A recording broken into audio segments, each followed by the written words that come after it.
नमस्कार विद्यार्थी मित्रांनो या ठिकाणी आपल्याला विक्रीकर निरीक्षक अर्थातच STI पूर्व परीक्षा 12 यामधील इतिहास या विषयाचे प्रश्न बघायचे आहेत।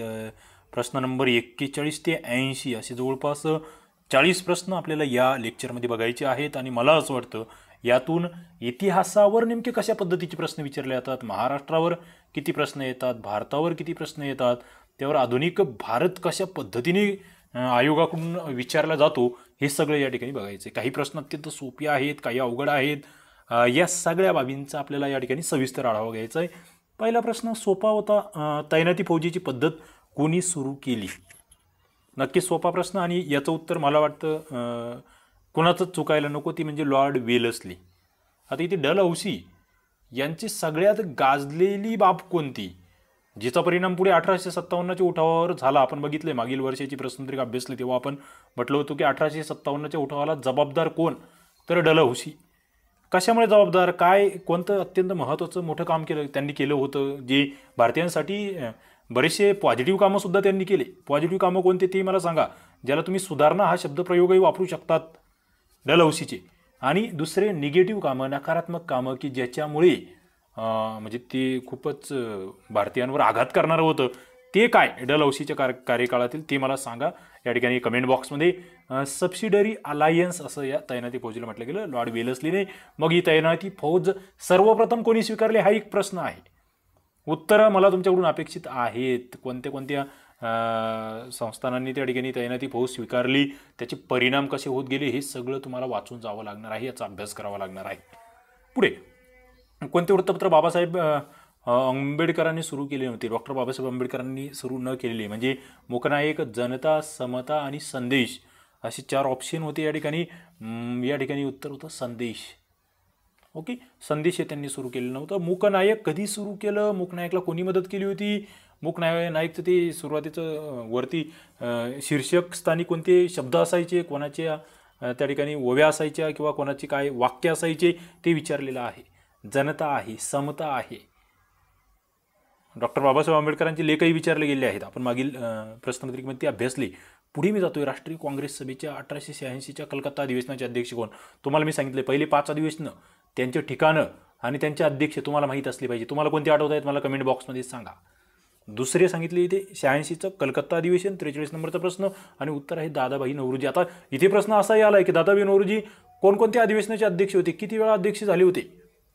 ओके, आता कलकत्ता अधिवेशन आहे, आणखी 2 अधिवेशनं आहेत जिथे दादाभाई नौरोजी अध्यक्ष आहेत, ती कोणती? कमेंट बॉक्समध्ये उत्तरं पाहिजे मला, कमेंट्स उत्तरं, कारण की अभ्यास असेल तर जी उत्तरं सुचतात, नाहीतर मग शांत बसावं लागतं आपलं। भारतीय राष्ट्रीय काँग्रेस राष्ट्रवादी होती, कारण काय? तिचे भारतात सभासद भारताच्या विविध प्रांतातून आणले होते, सभासदामध्ये विविध धर्माचे लोक होते, तिची ध्येय राष्ट्रवादी होती। वरीलपैकी सर्व राष्ट्रीय काँग्रेस ही राष्ट्रवादी होती। 44 नंबरचा प्रश्न नक्कीच अभ्यासू मित्रांसाठी सोपाच होता असं म्हणूया आपण। राष्ट्रवादी का म्हटलं गेलं तिला नॅशनलिस्ट पार्टी का म्हटलं गेलंय? Its member came from all the corners of country, yes बरोबर। Its members belong to all the religions, yes विविध धर्माचे होते। आणि इट्स ऑब्जेक्टिव्ह वाज नॅशनलिस्ट, ध्येय राष्ट्रवादी होतं। वरील 3ही ऑप्शन बरोबर आहे। पुढे मी जातोय 45 नंबरचा प्रश्न, खालीलपैकी कोणती शिफारस सायमन कमिशनने केली नव्हती? बघा, सायमन कमिशनने शिफारस केलेली नव्हती। प्रांतिक स्वायत्तता, केंद्रात द्विदल शासन पद्धतीचा स्वीकार, कायदेमंडळात प्रतिनिधींची संख्या वाढवावी, मतदारांची संख्या वाढवावी। आणि मित्रांनो तुम्हाला 45 नंबरचा प्रश्न आहे, याचं उत्तर जर बघितलं तर ते येतं केंद्रात द्विदल शासन पद्धतीचा स्वीकार करावा।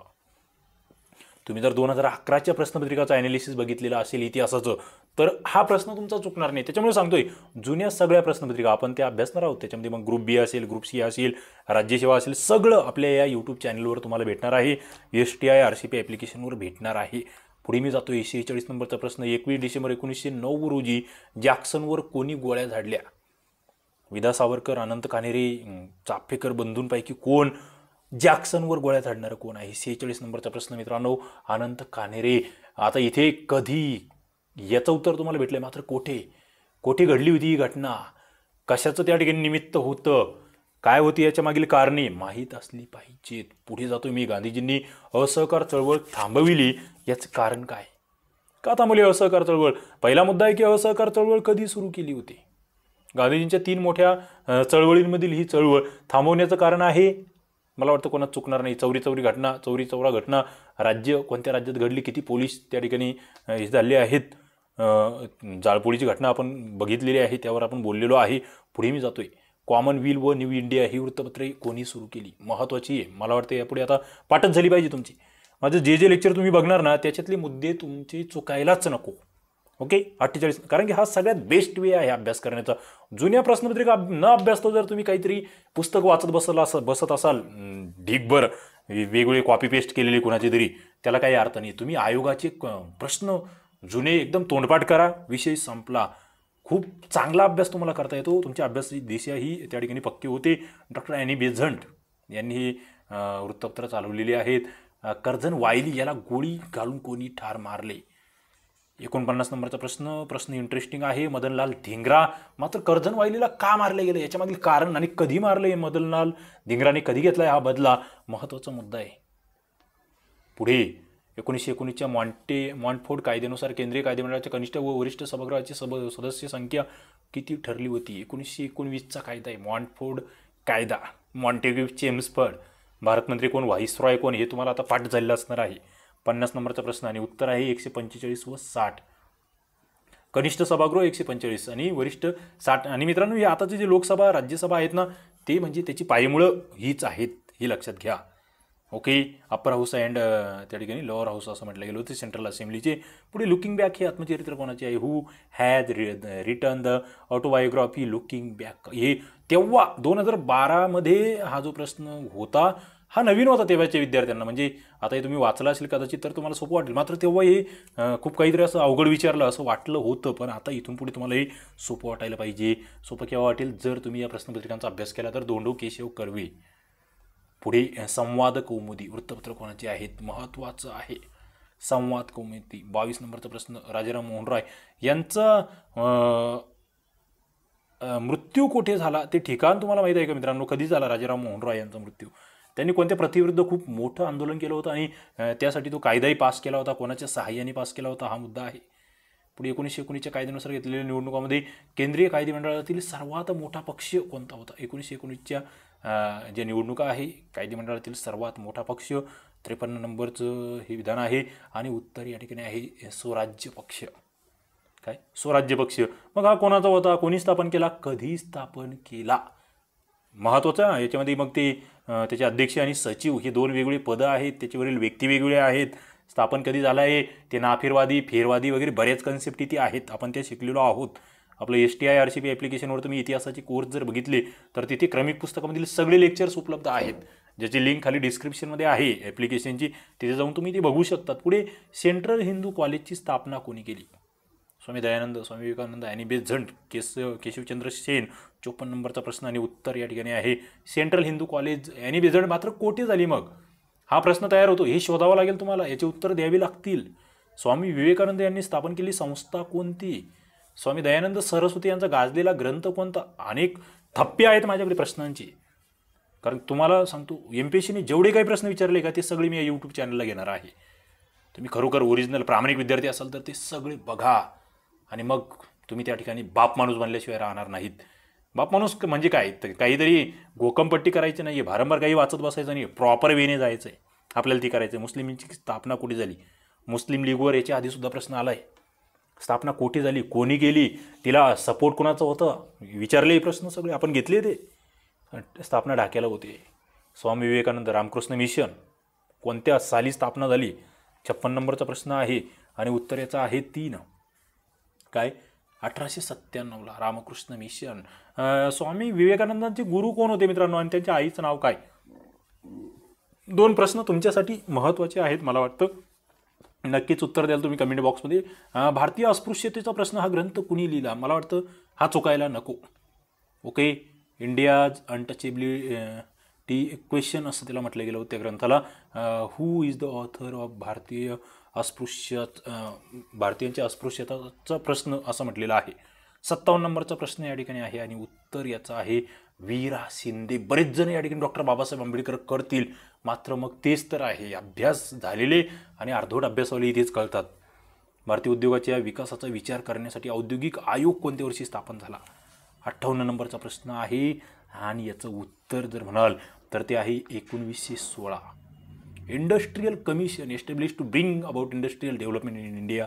ऑल इंडिया ट्रेड युनियन काँग्रेसचे पहिले अध्यक्ष कोण? All India trade union congress त्याचे पहिले अध्यक्ष लाला लजपत राय, ज्याला आपण आयटक असं म्हणतो. आयटक आणि मग दुसरी इंटक आहे. इंटक म्हणजे काय? इंटकचा फुल फॉर्म तुम्हाला माहीत आहे का? नक्कीच उत्तराची अपेक्षा करतो तुमच्याकडून. हिंदुस्थानचे मँचेस्टर म्हणून कोणत्या शहराला ओळखले जाते? 60 नंबरचा प्रश्न आहे आणि उत्तर आहे या ठिकाणी वारंगळ. हे उत्तर सॉरी हा प्रश्नच त्या ठिकाणी रद्द केलेला होता. त्याला ढाकाही काही ठिकाणी म्हटलं गेलं आहे, काही ठिकाणी वेगळे नावं आहेत. प्रश्न रद्द आहे. पुढे नेटिव्ह फिमेल स्कूलची स्थापना कोणी केली होती? बघा, नेटिव्ह फिमेल स्कूल महत्त्वाचा मुद्दा, महत्त्वाचा प्रश्न. ज्योतिबा फुले हे उत्तर याचं आहे. पुढे मी जातोय 62 नंबरच्या प्रश्नाकडे. आत्मीय सभा कोणाची आहे? आत्मीय सभा मित्रांनो कोणाची आहे हा मुद्दा तुम्हाला माहीत आहे. राजाराम मोहन रॉय यांची. मात्र कुठे स्थापन झाली? तर कलकत्त्याला, कारण की ते पश्चिम बंगालमध्ये सर्व कार्य आहे मुख्यत्वे, ते लक्षात घ्या. इंडिया हाऊस कोणी स्थापन केलं आहे? 63 नंबरचा प्रश्न. श्यामजी कृष्ण वर्मा. पुढे आगरकरांनी कोणत्या तत्वाचा आधार घेऊन सुधारणेचा पुरस्कार केला? आगरकर म्हटलं की एकच आठवलं पाहिजे तुम्हाला, बुद्धिप्रामाण्यवाद, व्यक्ती स्वातंत्र्य, समाज सुधारणा. तीनही गोष्टी. बरेच जण म्हणतील अरे बुद्धिप्रामाण्यवाद आठवलं पाहिजे मग, पण पुढे काय म्हटलं आहे? वरीलपैकी सर्व हे ऑप्शन आहे. चौथं उत्तर म्हणजे काही वेळेस गडबड संधी होऊन जाते. गडबडीमध्ये एखाद्याला या प्रश्नाचं उत्तर येतंय, मात्र पहिलाच बघतोय, गोल करतोय आणि मग घरी येतोय. घरी आल्यावर बघतोय अरे पुढचे ऑप्शन वाचले नाही. मित्रांनो घोळ करू नका. याच्यातून गेलेलो आहे मी स्वतः. STI आहे, या परीक्षा दिल्या आहे आम्ही, अभ्यास केला आहे आणि याच्यातून खूप सारं शिकलो आहे आम्ही. तुम्हीही शिकत जाणार आहात. मात्र इथे अभ्यास वाचनाला पर्याय नाही. महर्षी धोंडो केशव कर्वे कोणत्या महाविद्यालयात गणिताचे प्राध्यापक म्हणून त्यांनी नोकरी केली होती? फर्ग्युसन महाविद्यालय. पुढे महात्मा ज्योतिबा फुले यांनी लिहिलेला शेवटचा ग्रंथ कोणता? महात्मा फुले यांच्यावर खूप चांगल्या पद्धतीने आपण लेक्चर घेतलेले आहेत. GKच्या लेक्चरमध्ये बघितलं. सार्वजनिक सत्यधर्म कधी लिहिला आहे तो ग्रंथ? महत्त्वाचा प्रश्न तुमच्यासाठी आहे. पुढे जातोय मी. 1925च्या केंद्रीय कार्यकारी मंडळाचे सभापती कोण? बघा इंटरेस्टिंग आहे, खूप इंटरेस्टिंग आहे. विठ्ठलभाई पटेल. पुढे महात्मा फुले आणि युवराज डिकॉक कॅनॉट यांची भेट कोणत्या वर्षी झाली होती? इंटरेस्टिंग. आणि मग त्या भेटीमध्ये महात्मा फुले कोणत्या वेशात गेले होते? बरेच मुद्दे आहेत त्यावर. ती 1888ची भेट आहे. महात्मा फुलेंना याच वेळेस ते महात्मा हा किताब आपण बघतोय कुडालच्या जनतेने दिला, असाही प्रश्न तुम्हाला विचारला जाऊ शकतो. विद्वांच्या शिक्षणासाठी अनाथ बालिकाश्रम कोणी स्थापन केले? 69 नंबरचा प्रश्न आणि उत्तर आहे महर्षी धोंडो केशव कर्वे. आता माझा प्रश्न आहे तुम्हाला, कधी स्थापन केले? सावित्रीबाई फुले यांचं ते काव्य संग्रह कोणता तो? नक्कीच सांगू शकता तुम्ही. पंडित रमाबाई यांच्या काही संस्था तुम्हाला सांगता येऊ शकतात. पुढे शिका, संघर्ष करा आणि संघटित व्हा हे कोणाची ब्रीदवाक्य होते? ऑप्शन या ठिकाणी तुमच्या समोर आहे आणि बहिष्कृत हितकारणी सभा त्याचं उत्तर आहे. आणि बहिष्कृत हितकारणी सभा जी आहे मग ती स्थापन कोणी केली? 71 नंबरचा प्रश्न आहे आणि फसवणारा आहे डॉक्टर बाबासाहेब आंबेडकर हे नाव आहे. काही जणांना वीरा शिंदे वाटू शकतं अर्धवट अभ्यास असेल तर. अलंकार मीमांसा नावाचा लेख कोणी लिहिला? 72 नंबरचा प्रश्न. उत्तर आहे गोपाळ गणेश आगरकर. पुढे 73 1885 ते 1889 या काळात कोणत्या महाविद्यालयात राजर्षी शाहू महाराजांनी शिक्षण पूर्ण केलं? या ठिकाणी आहे उत्तर राजकोट. समता संघाची स्थापना कोणी केली? 74 नंबरचा प्रश्न आहे आणि उत्तर या ठिकाणी आहे महर्षी धोंडो केशव कर्वे. समता संघ कधीचा आहे? पाठ्यच असलं पाहिजे हे सगळं. ताई महाराज प्रकरण, राजर्षी छत्रपती शाहू महाराज आणि टिळक यांची चर्चा केव्हा झाली? इंटरेस्टिंग आहे. ताई महाराज प्रकरण गाजलेलं आहे, थोडंसं वाचावं लागेल, डीपमध्ये वाचलेलं असलं पाहिजे. इंटरेस्टिंग मुद्दे आहे. इतिहास हा हसत खेळत त्या ठिकाणी त्याचा अभ्यास झाला पाहिजे. 18 ऑगस्ट 1901 मला वाटतं हे वर्ष लक्षात ठेवणं गरजेचं आहे. बालहत्या प्रतिबंधक गृह कोणी स्थापन केलं? सगळ्यात महत्त्वाचं आहे का स्थापन करावं लागलं होतं हे तुम्हाला माहीत असेल तर कोणी स्थापन केलं हे वेगळं लक्षात ठेवायची गरज पडणार नाही. या ठिकाणी 76 नंबरचा प्रश्न. उत्तर आहे महात्मा ज्योतिबा फुले. 1917 प्राथमिक शिक्षकांना प्रशिक्षण देणारे महाविद्यालय कोणी सुरू केले? शिक्षकांना प्रशिक्षण देता येतं कोणी केलं सुरू हे महाविद्यालय? महर्षी धोंडो केशव कर्वे. 1917 तो कालावधीसुद्धा मला वाटतं तुम्ही लक्षात घेतला तर बरेच मुद्दे सोपे होतात. 78 नंबरचा प्रश्न. राजर्षी शाहू महाराजांनी काढलेली पहिली वसतिगृह कोणते? 78 नंबरचा प्रश्न आहे आणि उत्तर याचं आहे ते म्हणजे मराठा बोर्डिंग. राजर्षी छत्रपती शाहू महाराजांचं वसतिगृह. पुढे महर्षी धोंडो केशव कर्वे यांना भारत सरकारने कोणती ती पदवी देऊन गौरवले? 79 नंबरचा प्रश्न आहे आणि उत्तर भारतरत्न कधी दिली? इंटरेस्टिंग. मला या ठिकाणी तुमच्याकडून उत्तर पाहिजे. सगळ्यांची मी उत्तर देत असेल तर मग नेमकं तुम्ही करतात काय, हा फार महत्त्वाचा प्रश्न आहे. मुद्दाम विचारतो. बरेच जण म्हणतात सर तुम्ही उत्तर देत नाही प्रश्नांची. मला माहीत आहे, मी हजारो प्रश्न या ठिकाणी घेतलेले आहे आपल्या चॅनलला. ज्यांनी सगळे पाहिले त्यांना या प्रश्नांची उत्तर येतील. पुढे बंदिस्त वर्ग म्हणजे जात होई ही व्याख्या कोणी केली, 80 नंबरचा प्रश्न या ठिकाणी आहे आणि ऑप्शन तुमच्या समोर आहे. 80 नंबरचा प्रश्न उत्तर आहे डॉक्टर बाबासाहेब आंबेडकर. मित्रांनो, नक्कीच हा व्हिडिओ आवडला असेल लाईक करा, आपल्या मित्रांना शेअर करा, चॅनलला सबस्क्राईब करा आणि घंटीचं बटन दाबून ठेवा. या सगळ्या PDF कंबाईनचा कोर्स सगळं काही मिळवण्यासाठी खाली डिस्क्रिप्शनमध्ये लिंक आहेत. कोर्सची लिंक आहे, ॲप्लिकेशनची लिंक आहे. डाउनलोड करा आणि आपला अभ्यास आणखी सोपा करा. चला सगळ्यांना शुभेच्छा. धन्यवाद.